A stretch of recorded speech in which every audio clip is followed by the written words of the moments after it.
The South Asian Network is a community-based organization advancing the health, emotional, and mental well-being and civil rights of South Asians in Southern California for over 35 years.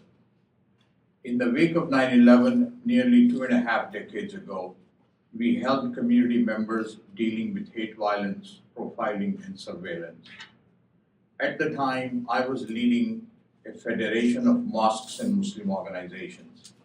Myself, my young family, and many others who looked like me became permanent suspects in the eyes of FBI and other agencies. Our lives changed. 9/11 made Islamophobia a new normal for Black, Arab, Muslim, Sikh, and South Asian communities, which is now well institutionalized within the government. Recently, a senator called for the deportation of Muslim Americans, and another alleged that Muslims don't belong in America. Islamophobia is now on steroids. Around the country now, communities are facing mass federal agents abducting and detaining people based on the color of their skin, their language, or where they work.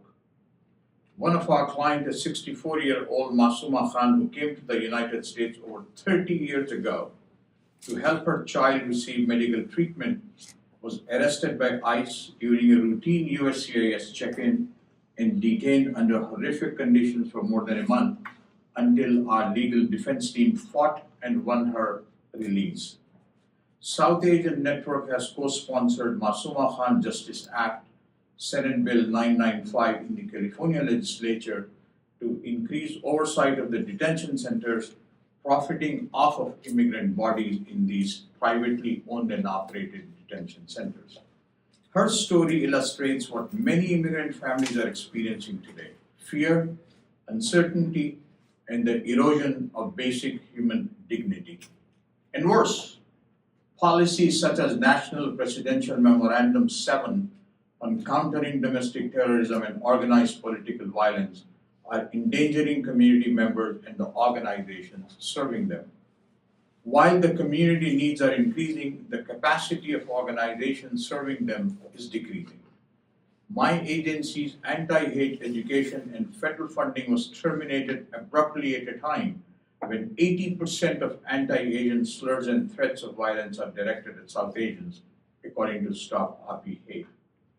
Based on this climate of institutionalized Islamophobia, profiling, and surveillance, the South Asian Network joins the South Asian Coalition to make the following recommendations. First, the House should pass legislation modeled after Representative Jayapal's September 11th resolution, which calls for the creation of an independent commission, hearings by congressional and civil bodies, and resources for community-based groups. Second, we demand the repeal of policies from the War on Terror.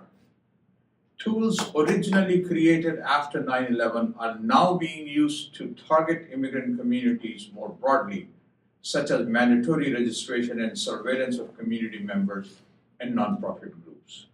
Third, we ask Congress to take steps to protect immigrants in detention, such as Representative Jayapal's Dignity for Detained Immigrants Act, H.R. 6397, which would establish baseline standards for detention conditions and end family detention.